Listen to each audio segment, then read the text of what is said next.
Ya, selamat siang pemirsa Sumatera Utara. Hari ini siang kembali hadir menjumpai Anda edisi Sabtu 8 Juli 2023 bersama saya Ayu Alvinia Kori. Sejumlah informasi aktual seputar Sumatera Utara telah dirangkum tim redaksi kami untuk Anda dan inilah Sumatera Utara hari ini selengkapnya.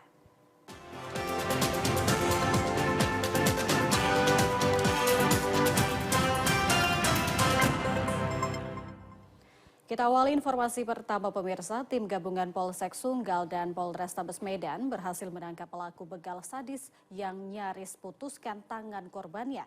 Dan saat ini polisi telah mengamankan pelaku dan barang bukti kejahatan. Tim gabungan Polsek Sunggal dan Polrestabes Medan berhasil menangkap pelaku yang melakukan begal sadis, membacok tangan korbannya hingga nyaris putus di Desa Semencirim, Deli Serdang, Sumatera Utara kemarin. Kerja keras polisi dalam memburu para pelaku begal sadis ini pun berhasil setelah dilakukan pengintaian hingga pengejaran ke tempat berkumpul pelaku bersama rekannya. Pelaku bernama Rian tersebut sempat berupaya melarikan diri saat menyadari kedatangan polisi. Saat dilakukan pengejaran, pelaku sempat membuang senjata tajam miliknya. Aksi sigap petugas pun berhasil mengamankan pelaku dan barang bukti. Setelah dilakukan interogasi, pelaku pun mengakui perbuatannya terhadap petugas. Pelaku mengakui telah menjual hasil jarahannya dengan harga Rp800.000. Dari tangan tersangka, polisi mengamankan barang bukti sepeda motor yang digunakan saat beraksi, pakaian, dan senjata tajam. Polsek Sunggal Kompol Chandra Yuda Pranata mengatakan, Polrestabes Medan sudah mengamankan 4 orang pelaku begal sadis yang menewaskan mahasiswa UMSU yang merupakan satu komplotan dengan pelaku Rian. Pembegalan.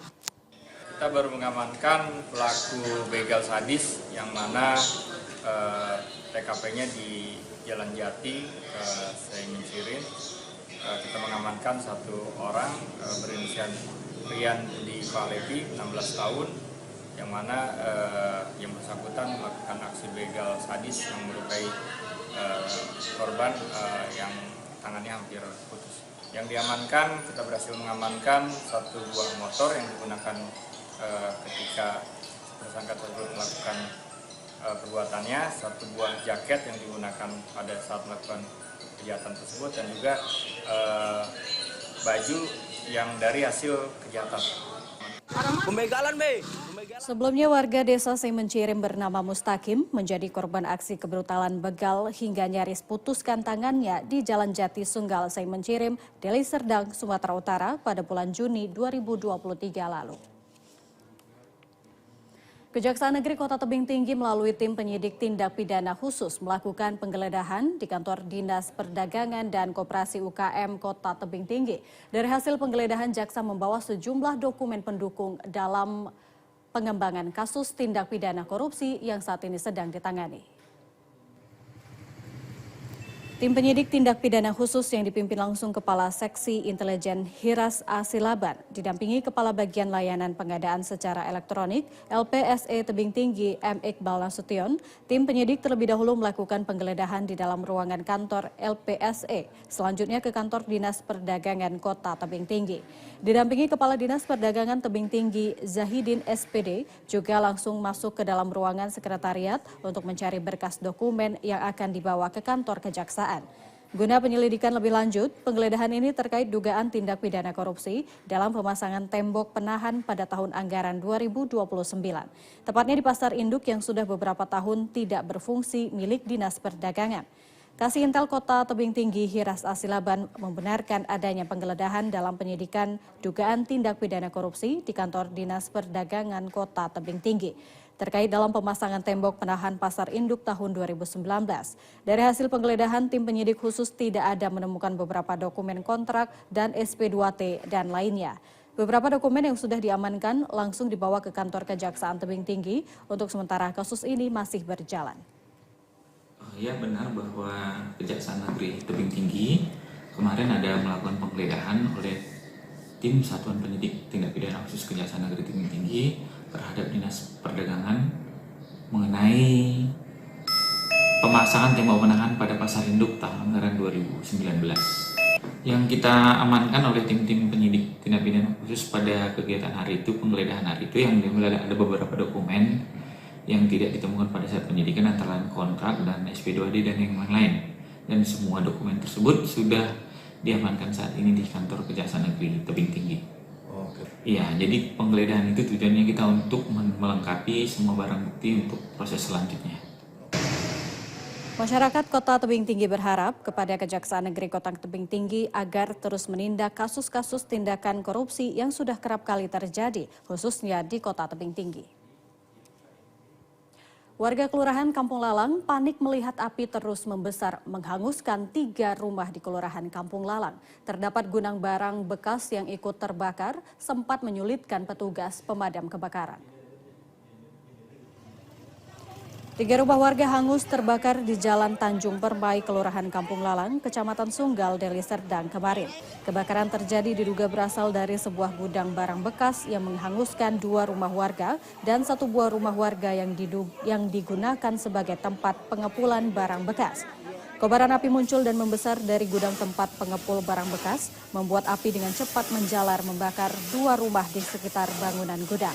Belasan unit mobil pemadam kebakaran dari Deli Serdang dan Kota Medan dikerahkan ke lokasi kejadian. Akses jalan yang sempit serta banyaknya kerumunan warga mempersulit upaya petugas damkar menjangkau lokasi. Kondisi ini diperparah sumber api yang cenderung berpindah-pindah dari tumpukan barang bekas dan material yang mudah terbakar. Warga bernama Purba mengatakan kebakaran yang terjadi berdampak kepada 2 rumah warga. Apa aja yang terbakar nih Pak? Gudang, terus apa lagi Pak? Ini samping rumah warga. Ada berapa rumah Pak? 2. 2 rumah. 2 rumah, 1 gudangnya. Pihak kepolisian masih melakukan penyelidikan terhadap penyebab kebakaran tersebut. Akibat dari kebakaran yang menghanguskan 3 rumah tersebut diperkirakan mengalami kerugian ratusan juta rupiah. Pemirsa, informasi aktual lainnya dapat Anda ikuti setelah yang berikut ini. Tetaplah bersama kami di Sumatera Utara hari ini.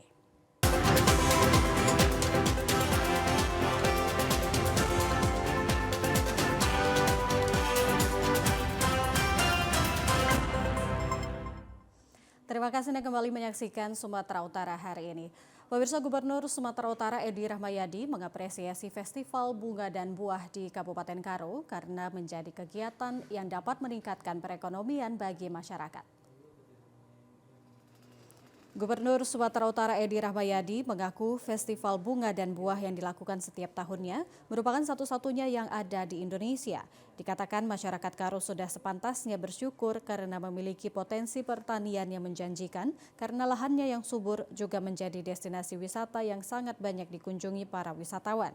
Gelaran Festival Bunga dan Buah yang diselenggarakan selama 3 hari ini diharapkan menjadi sarana memperkenalkan potensi pariwisata kepada masyarakat luas, baik nasional maupun mancanegara. Gubsu menyebutkan bahwa saat ini pemerintah sangat serius untuk menjadikan Brastagi menjadi destinasi wisata yang menjadi andalan Sumatera Utara melalui pembangunan jalan alternatif dari Medan menuju Brastagi dan nantinya dapat dilalui hanya dengan waktu yang sangat singkat.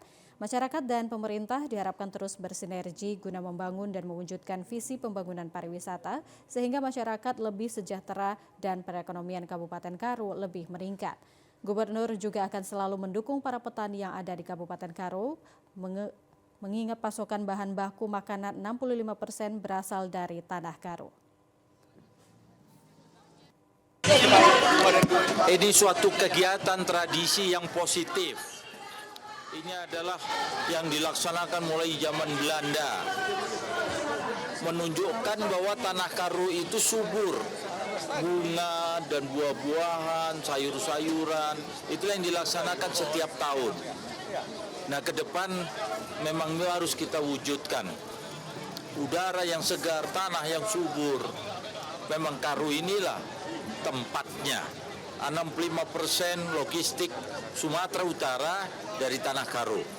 Kalau ini menjadikan manfaat, pastinya tak usah disuruh wisatawan akan datang. Itulah yang sedang kita rancang, sedang kita bangun jalan yang menuju ke tempat ini dari Medan, jalan alternatif. Situ.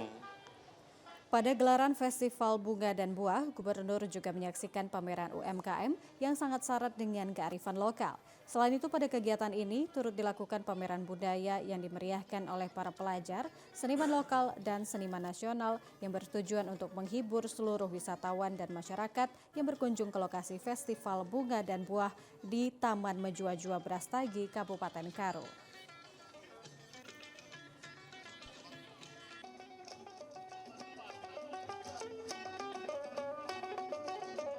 Yang tidak ada di dunia selain di Karo ini. Tepuk tangan semuanya dari Kementerian Pariwisata.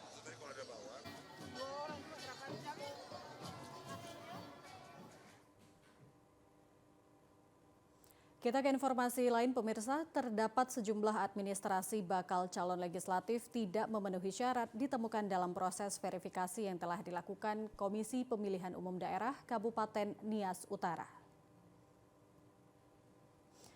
Administrasi bacalek tidak memenuhi syarat tersebut, antara lain surat keterangan dari pengadilan, kemudian menyangkut legalitas ijazah yang dimiliki bacalek, terutama hal mengacu pada pejabat yang berwenang untuk menandatangani ijazah. Hal tersebut didominasi bacalek yang melampirkan fotokopi ijazah pendidikan terakhir, penyetaraan paket C setara SMA, SMK, dan madrasah alias sederajat.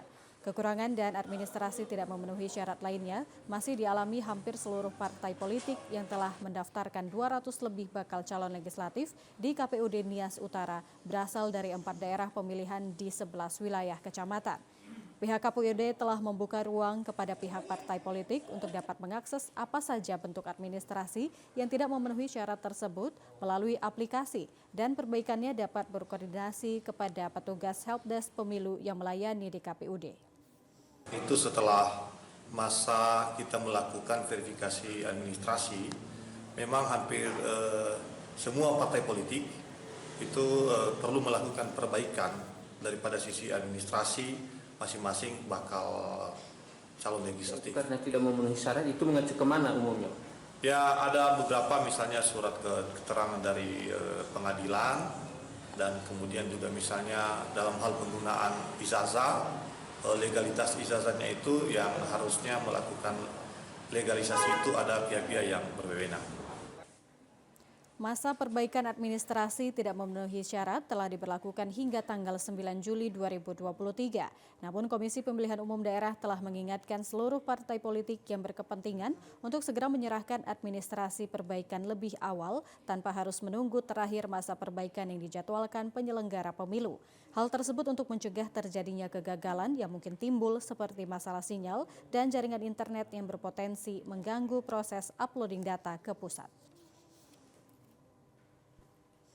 Sumatera Utara memiliki banyak kebudayaan dengan berbagai budaya adat ataupun istiadat di berbagai daerah. Salah satu adat istiadat dan tradisi dalam kehidupan dari masyarakat Batak yang hingga kini masih dilestarikan, yaitu Mangokal Holi atau Pesta Simin.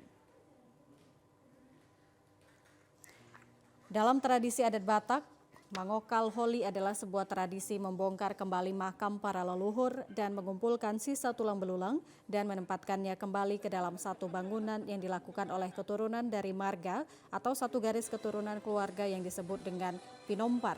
Selain itu, dalam tradisi adat Batak, usai ritual adat Mangokal Holi dan kemudian memasukkannya ke dalam satu tempat atau bangunan simin. Diresmikan dengan pesta adat peresmian simin dihadiri oleh berbagai puak dan marga serta diawali dengan ibadah doa. Demikian halnya pesta adat peresmian simin, selain bertujuan untuk mengeratkan tali kekerabatan di antara pomparan dengan hula-hula serta kerabat adat lainnya, pesta adat peresmian Simin Oput Tianggur Pasaribu Boru Hutasuit kemarin di Desa Siborong-Borong 1 cukup ramai dihadiri ribuan masyarakat. Digelar dengan falsafat dalihan Notolu, yakni Somba Marhula-hula, Elek Marboru Manat Mardongan Tubuh sebagai prinsip hidup bermasyarakat. Selain tortor kepada tutur tertinggi atau disebut dengan hula-hula yang sangat dihormati dalam kekerabatan adat Batak, dalam pesta adat peresmian Simin juga sebagai wadah untuk saling mengenal satu sama lainnya dan sebagai ucapan syukur kepada Tuhan Yang Maha Esa serta hormat pihak Husu Huton kepada puak para daton serta kerabat adat lainnya. dengan tortor somba-somba serta berbagai perjambaron berupa daging kerbau yang telah disembelih dalam pesta adat. Selain itu, dalam budaya tradisi adat budaya Batak yang hingga kini dilakukan oleh berbagai marga dan keturunan dalam masyarakat adat Batak, pada umumnya peresmian Simin digelar pihak Husuhutan dengan mengundang hula-hula dan kerabat adat lainnya, serta boru dari berbagai daerah, serta melibatkan berbagai elemen masyarakat. Sementara itu, sebagai upaya dalam menjaga silsilah keluarga dengan mengumpulkan tulang belulang para leluhur dalam satu tempat, generasi selanjutnya akan lebih mudah mengetahui siapa nenek moyang atau generasi di atasnya dalam tradisi etnik Batak Toba. Dengan demikian, tidak ada generasi yang putus selain bagian dari upaya menjaga silsilah keluarga dengan berada dalam satu tempat generasi. Jadi acara kita pada hari ini adalah peresmian daripada tugu ini. Inti dari kami pada intinya adalah bahwa adat dan budaya Batak itu perlu dilestarikan. Sehingga generasi-generasi kami muda ya, apalagi cucu-cucu daripada Oput Tianggur ini harus mengetahui bahwa adat Batak itu ada istilah mangokal holi, panek saring-saring. Karena kebanyakan sekarang anak muda sekarang tidak mengerti lagi adat-adat yang sudah dahulu atau lebih dulu dilaksanakan oleh para tetua kita. Tetapi pada akhirnya pada zaman sekarang banyak yang tidak mengerti karena kemajuan perkembangan. Jadi menurut saya ini perlu dikembangkan. Selain itu, dalam pesta adat peresmian Simin Batu, Napir atau Simin yang telah selesai dibangun dan dipestakan tersebut menjadi salah satu simbol yang erat dalam tradisi Mangokal Holi. Tujuan Simin atau bangunan tempat menyatukan tulang belulang para leluhur dalam masyarakat Batak merupakan kedekatan dan kebersamaan sesama satu saudara dan penghormatan kepada leluhur. Pemirsa, Sumatera Utara hari ini siang masih akan kembali setelah yang berikut ini, tetaplah bersama kami.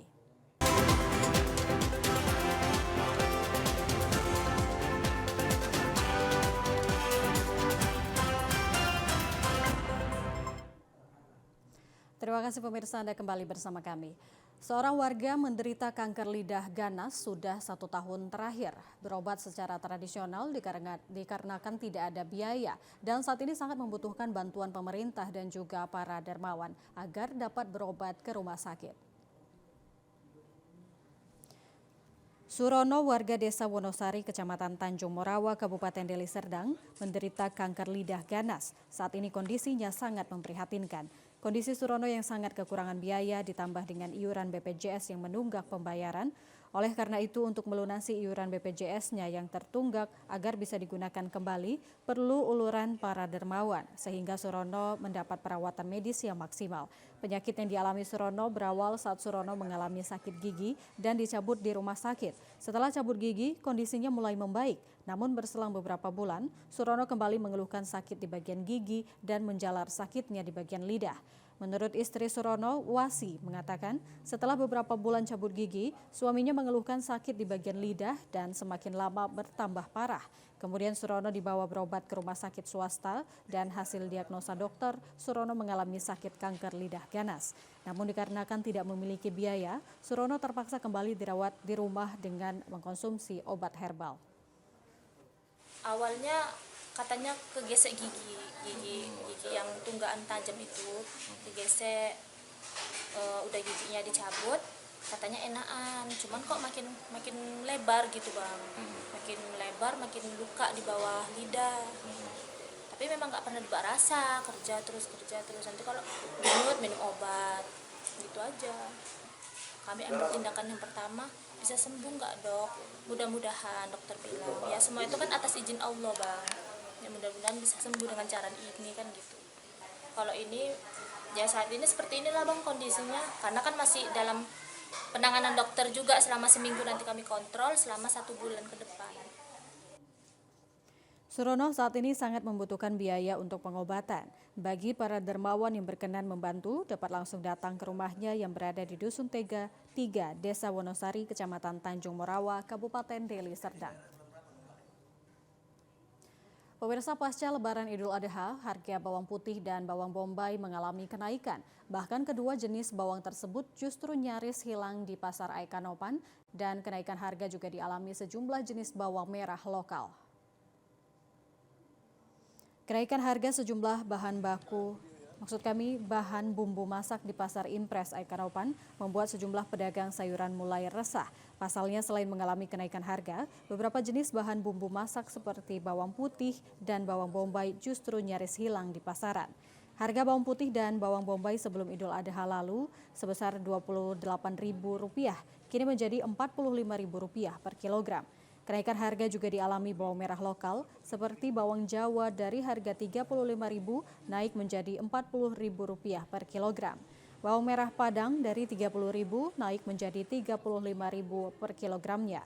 Sementara harga bawang Peking masih berkisar Rp15.000 per kilogram dan tidak mengalami kenaikan.